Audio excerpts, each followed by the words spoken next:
Sen tufanlar çağlayan sonsuz bir deniz, ben senin koynunda gemi.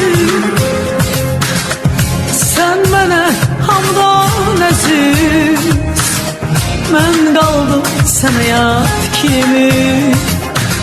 Sen tufanlar çağlayan sonsuz bir deniz, ben senin koynunda gemi.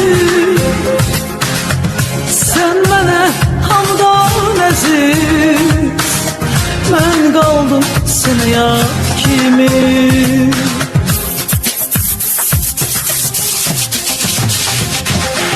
Ben sənə inandım, sən inan dedim. Sen benim en seni gülümü dedin. Ben sana ömrümü, kalbimi verdim. Sen bana kederden başka ne verdin? Ben senden bir zerre sevgi istedim.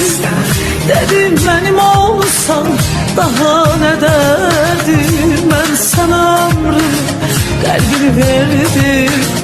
Sen bana kederden başka ne verdin?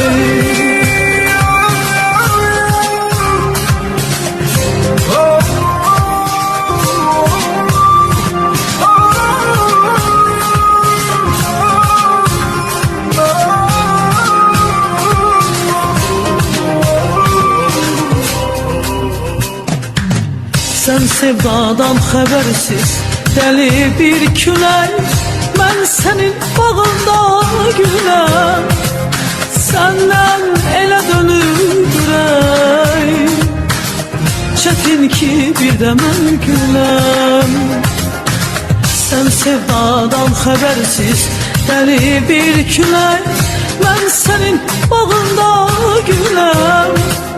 Senden elə dönür ürək, çətin ki bir də mən güləm.